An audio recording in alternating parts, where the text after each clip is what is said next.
Hello, everyone, and welcome to Inform New Hampshire. My name is Dean Kern, and to my right is Richie Merritt, my co-host, and we have the good fortune of Pat Murphy being back on the show today, our resident historian and all-around fabulous and well-recognized teacher. What, do you won some awards and stuff like that, Pat, I believe? Yeah. 100 years ago, maybe. Yeah. So we are broadcasting on Manchester Cable Channel 23 on Monday evenings, and again Thursday morning, and then twice on the weekends. We also have a YouTube channel called Inform New Hampshire, and we certainly invite you to go by there and click the like button, maybe subscribe to the channel.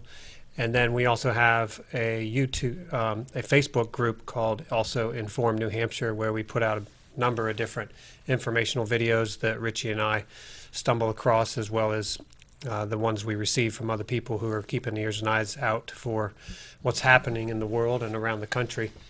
We believe our country is in great peril. We are basically under long-term assault from the international banking cartel. In particular, here in the United States, the Fed is basically, they consider us the enemies of the state, and they are the state. So you basically won't hear this on mainstream media, and that's why we're doing this. Richie and I are not TV personalities, and we really don't have any other ambition than to inform people of what's really happening. Having done the research ourselves and having been appalled and horrified at what's really happening behind the scenes. And you should know that the mainstream media is basically operating under mind control tactics, as well as disinformation and indoctrination. And they're basically owned also by the international banking cartel. They own the media. They own 90% of the media in this country. They control it. They even go as far as do scientific studies on flicker rates on your TV to put you in a trance and keep you dumbed down, inactive, and going to work every day maybe is the best they'll let you do to produce for them. So we just want to have a quick word about Jerry DeLamus, who's a good friend of ours, patriot, husband of Susan DeLamus, a state rep here in New Hampshire. And the feds came in and kidnapped him, took him out of our state, took him to Nevada. They hold him in prison under horrible conditions. And they basically made up some charges against him when simply all he did was show up and attempt to mediate and to assist in the process of the Bundy Ranch standoff that happened a couple years ago. So, Richie, if you want to share a little bit there. Yeah, to the best of my knowledge, what Jerry DeLamus said was he would fight and die for his freedom and his liberties, the same as our forefathers did. He was saying that in support of the people out at the Bundy Ranch, which I think everybody here, every red-blooded American would say, if your liberties and freedoms don't mean anything, then let's go to Russia. But anyway, they put him in jail. He's been there since, I believe, I don't know if you know the date, Pat, was it February? Sure. Yeah, I think so, around February. Yeah. February. And in contrast to that, you have somebody who said something. He didn't act out against the government with a gun, simply spoke words.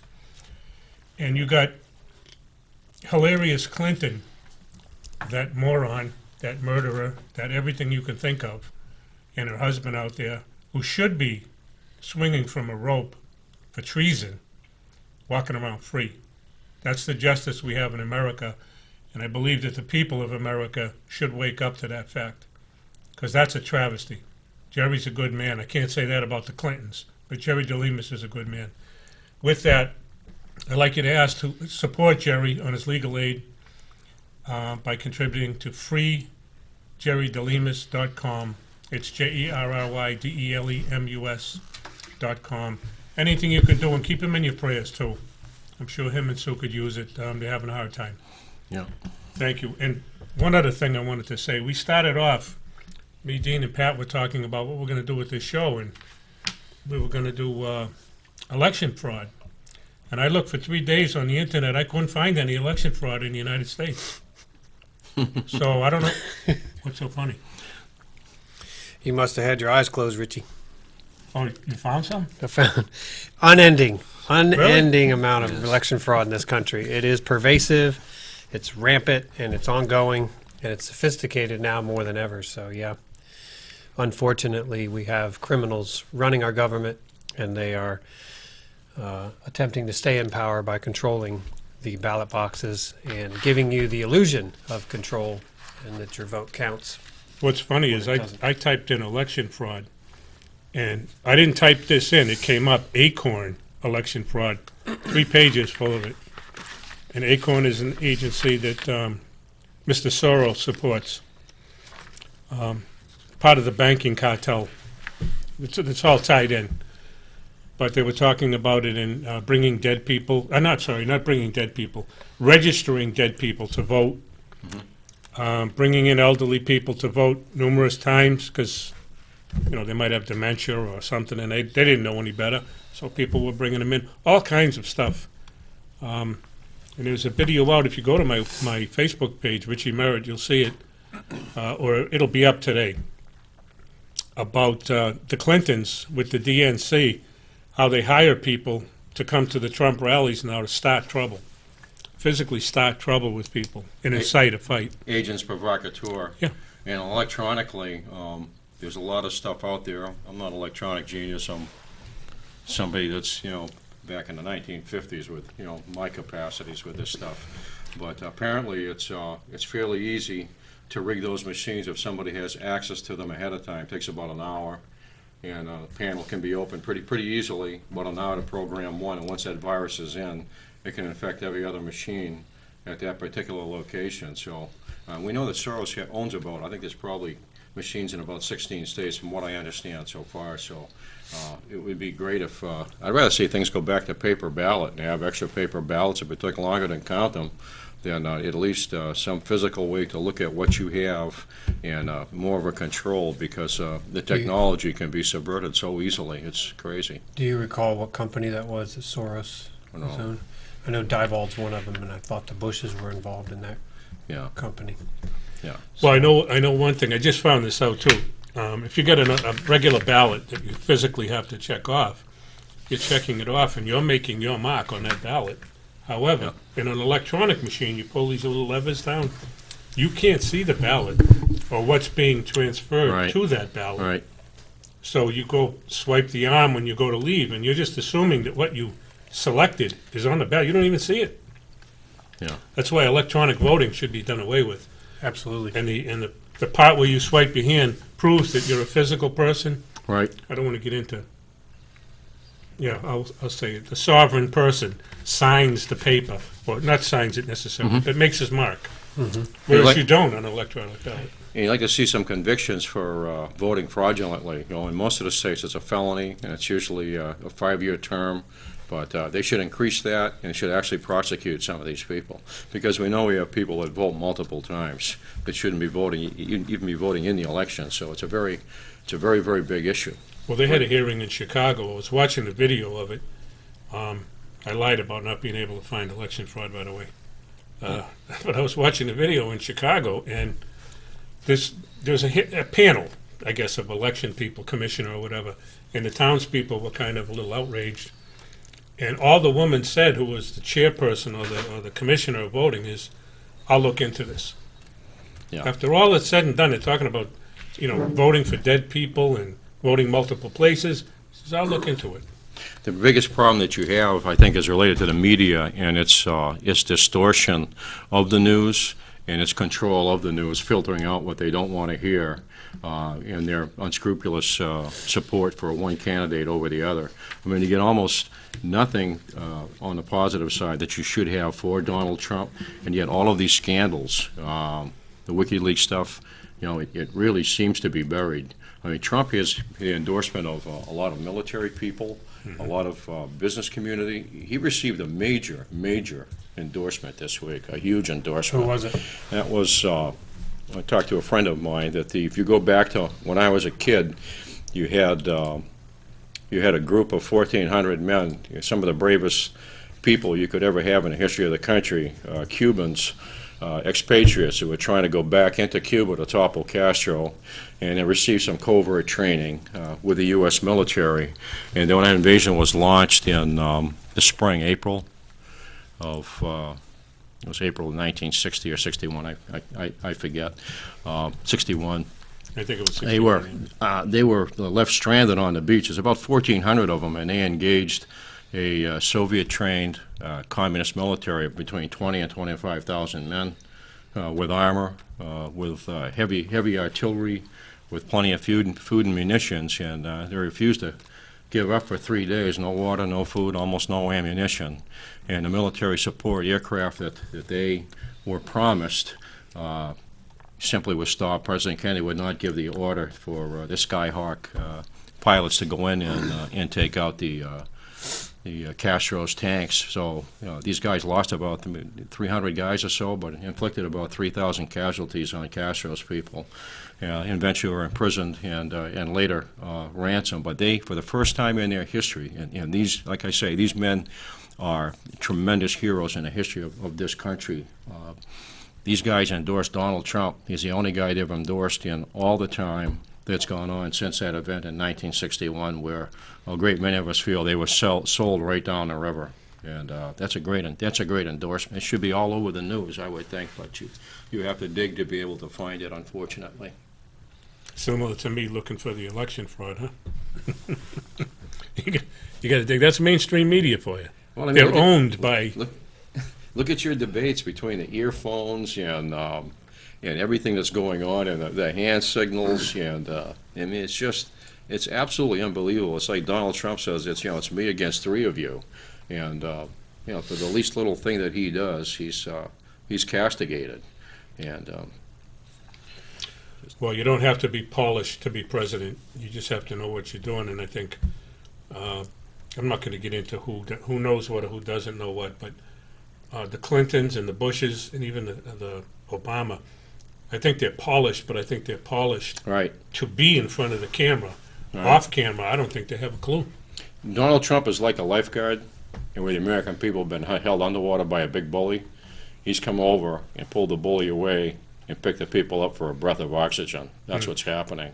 And so, a lot of us that want to see somebody that has some fight, some moxie, some backbone, we don't want an emasculated candidate. Remember when Romney ran, and we thought we were doing well in the first debate, and then he jumped into the ring like this. You can't hit me. And it said, this is like you just simply laid down on the canvas, and we don't want somebody like that, because people are getting more than concerned. They're irritated. They're frustrated. They're angry in the nation. And Trump he's riding the wave of a revolution, the crest of a revolution, a peaceful revolution. But people basically have had enough of being lied to, stolen from, the corruption at all levels of government. It's very, very apparent. He's filling a void. But the question is, in 3 weeks from today is the election. Is the election going to be honest enough?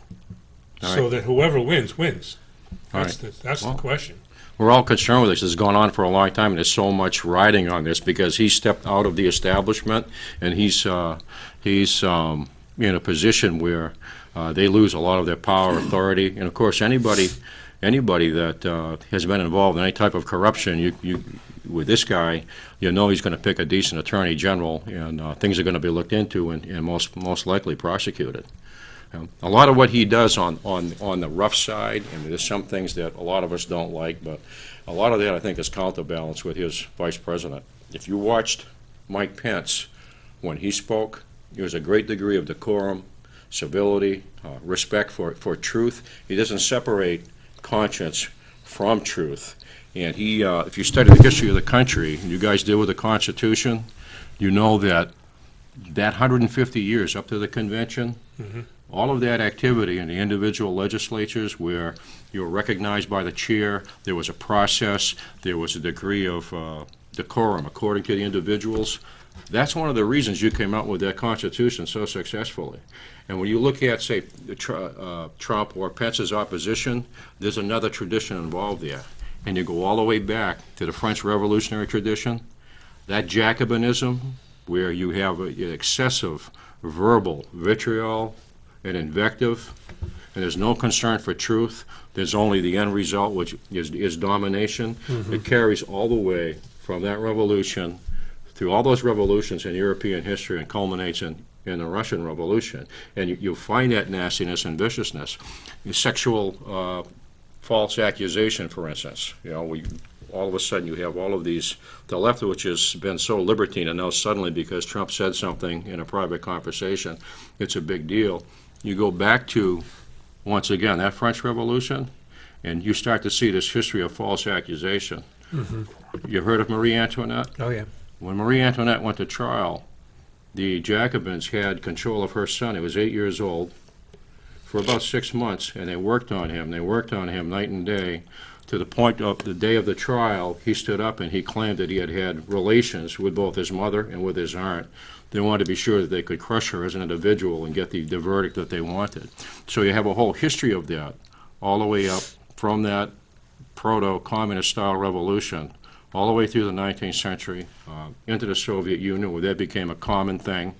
Just make sure that whoever is assaulted, that they don't have connections greater than your own, all the way up until today. So you're watching that same spirit. You could see that with Cain, with the constant interjection, constant interruption, where there's no concern really for the truth. It's simply you want a victory. Badger. You want a badger, Yeah. or there's a will to dominate. What Augustine said, libido dominandi, that the worst thing a human being can do is to be involved with this lust for absolute domination, which we see through a lot of people in that party, in both parties. It's in our government. It's throughout the government. It's not just. You can't understand. Democrats or It's Republicans. impossible to understand socialism and what you're caught up in. If you simply take it from an economic standpoint, you need to deal also with the theological aspect of it, the philosophical aspect of it. It's a whole world system. If you were to go back into history, say to the Revolution of 1830 in France, in Paris, you have Victor Hugo involved, and he has a flag that's totally red, and he's asked, "What's the symbolism of this flag?" Which is a communist flag, socialist flag. He says you need to understand that our system includes all aspects of life. It's totally dominant system on everything, philosophical, theological, economic, social, cultural, etc. And it's never ever taught in that way.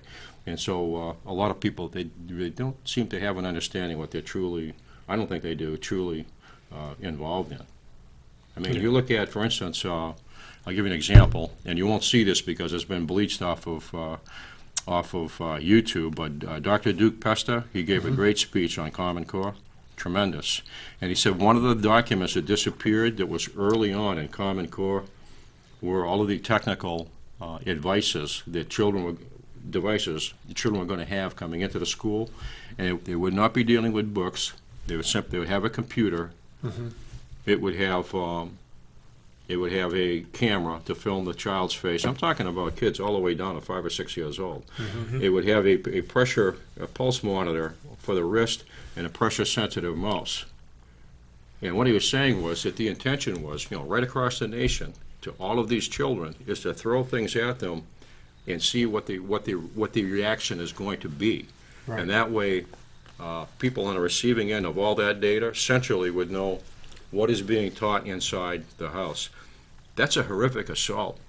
So in other words, they would, by the reaction of the child to information they're putting out, they would know that they've been schooled at home Right. to think that that's bad and wrong, Right. and Right. so their agenda is to to identify pervert- and control those who are resistant to their programs. You pervert the child, you create these pathologies, it opens an entry wedge for the state coming Right. in through multiple organizations, and you eradicate the power of the family. But getting back to Victor Hugo, where I say it's an all-encompassing system, with that red flag, here from one central location, you monitor all of these families across the nation through that system, and they understand enemy of the state, enemy of the state, enemy of the state. These kids are learning something at home that is counterpoised to the points that we're trying to get across. So you're in a much bigger thing. This is the most important election in American history, I think. It's Well, huge. It's it is. absolutely It enormous. certainly is for Hillsborough County, because we got Richie Merritt right here running for sheriff. So for those of you at Hillsborough County who are voters, you got to get there and vote for Richie Merritt. Richie Merritt for sheriff, constitutional sheriff, and you can count on him to protect your fundamental rights, not the state's. Well, maybe both, but Well, November 1st, I'm going to be doing a show on it. Tina already said I Yep. could, so I'll be talking about it more on November 1st. If you have any questions, please email them to the address on the screen. Yep. I'll answer any questions that I can. So a question to you, Pat, is that, I hear when I listen to and research information on voter fraud, I've always heard that they could easily swing elections that were close, but they have a real hard time controlling or swinging an election that is a landslide for someone else. But it feels like, or it seems like lately, maybe they even are so bold that they will start to do that sort of thing. I think they're becoming more and more bold, and you look at the ease with which they say, for instance, they want to commit troops to combat, by executive order, they're literally going to war, or the insanity coming out of these people. I watched this guy Kirby from the State Department, Yep. and he's talking about going to war with Russia. And I said, you have any idea what you're even talking about? And it's, you know something? It really is time for a house cleaning Right. in all aspects Major. of government in this country. When they're speaking like that at that level, it's absolute insanity. It is just crazy. Well, the corruption is infiltrated right down to the city level in this country. I'm not saying everybody's corrupt either, because they're not. There's some good people. But it's time for the good people to rise up who work in government and say enough is enough. I'm not going to tolerate it anymore. Your job might be on the line, but your country's on the line. That's more important. Absolutely. At least that's my take on it. If I can get a little help from the studio, I just want to show a couple of videos here on the screen. And, well, maybe we won't. But if you go to, I don't mention this often. I know I've mentioned his name. Well, here we go. This one right here is rigging the election. It's by Project Veritas. And it just came out where they have infiltrated. Now, Project Veritas has been around a short while. They exposed the whole Planned Parenthood harvesting of baby parts for profit. They've done a number of exposés where they've exposed some horrific things about our government and about certain organizations. But this is a great video to check out. I'm not going to show a whole lot of it simply because I don't want to run into any copyright problems. But something I don't mention too often is Alex Jones, which in my mind he's running probably the premier and foremost informational media outlet in the country. His viewership dwarfs all of the mainstream media put together. He is he's a crusader for the truth, and he's just an amazing person that risks it all because they've certainly threatened and made attempts on his life, and he's out there at the tip of the spear, the leading edge, seeking the truth and informing you of what's going on. And I did do a quick search of voter fraud on his site, and you'll see here there's just a number of articles, videos on voter fraud, election fraud, and this is just endless. You can see right here there's, if I go to page 2, the list keeps going, and there's up to 10 pages there of different things that you could do research on. So thank you, Studio, for that, for helping me show that on the screen. But for those of you out there that want to do a little bit of research, it's endless what's going on. It's nonstop, it's pervasive, and it's at all levels. And I was watching a video on that showed up on my Facebook timeline the other day, and it was a series of clips of actual videos from the polling sites where it showed the polling people, at whatever point during the day, they were taking huge stacks of ballots, and one or two would turn the other way, or in one video there was like 6 different women coming up and stuffing the ballots into the ballot box that they had held separate. So it's just an enormous problem in this country. And what Richie was saying earlier about the sovereign having to make his mark on the paper, that really is the way to do voting, because it's a hard copy evidence of something, of the voting transaction taking place, where it can be counted and recounted. And I don't know how, I just don't know how people could get away with stuffing of the ballot boxes when there is supposed to be people watching that, people protecting people from both sides of the Republican and the Democrat. And by the way, voter fraud is happening on both sides of the aisle, Republican, Democrat. It's not unique to one side or the other.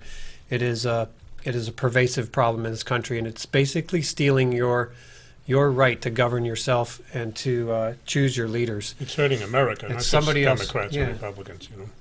So we're down to 2 minutes. What else do we want to say? Anything? Richie Mayor for sheriff? That's what we want to say. I want to say this in regard to earlier I mentioned something about Trump receiving some backing from Brigade 2506, those Cuban patriots that attempted to save their own country back when I was a kid.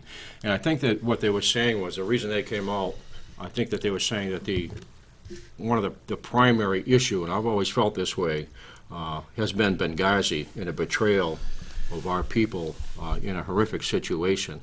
When you think about all the things that we do, we really need to maintain our military in its traditional sense, or even meetings like this, they just aren't going to go on. And I think that those courageous individuals are saying that what happened at Benghazi is what happened with us. We were abandoned. We were cut off.